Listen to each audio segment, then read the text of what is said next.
निशा और सीटी बजाती गुफा। एक हरे भरे पहाड़ियों और चमचमाती नदियों से घिरा गांव में निशा नाम की 7 साल की एक जिज्ञासु लड़की रहती थी। उसकी बड़ी बड़ी भूरी आंखें थी, 2 चोटी जिसमें लाल रिबन बंधे रहते, और वह हमेशा अपने आसमानी रंग की एक फूलों वाली फ्रॉक पहनती थी। एक शाम जब वह अपने दोस्तों के साथ जंगल के किनारे छुपन छुपाई खेल रही थी, उसे एक अजीब सी आवाज सुनाई दी। वो वाई, जैसे कोई दूर से सीटी बजा रहा हो। क्या तुमने ये सुना? निशा ने हैरानी से पूछा, लेकिन उसके दोस्त ने सिर हिलाकर नहीं कहा। अगली सुबह निशा ने अपना बैंगनी बैग तैयार किया। उसने एक टॉर्च, पानी की बोतल और बिस्किट रखे। उसने माँ को अलविदा कहा और उस सीटी की आवाज का पीछा करते हुए जंगल की ओर चल पड़ी। रास्ते में उसे चमकती पक्षी, कूदते खरगोश और ऊंचे पेड़ मिले।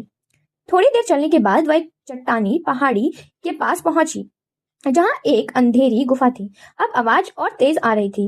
वो वाई, निशा ने हिम्मत दिखाई और गुफा में दाखिल हो गई।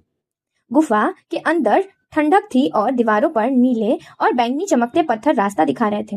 अचानक गुफा एक बड़ी जादुई जगह में बदल गई। वहां हवा गोल गोल घूम रही थी और बीच में एक हवा का जादुई आत्मा था। वह बादल जैसा दिखता था, जिसमें चमकती आंखें और मुस्कुराता चेहरा था। स्वागत है निशा, आत्मा बोला। तुम 100 सालों में पहली बच्ची हो जो इस गुफा तक पहुंची हो। आपकी गुफा सीटी क्यों बजाती है? निशा ने पूछा।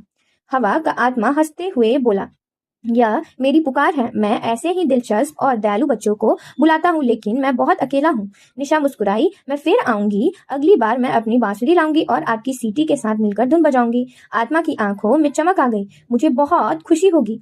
उस दिन के बाद निशा अक्सर उस गुफा में आती रहती, वहां बांसुरी बजाती और हवा की सीटी के साथ संगीत बनाती।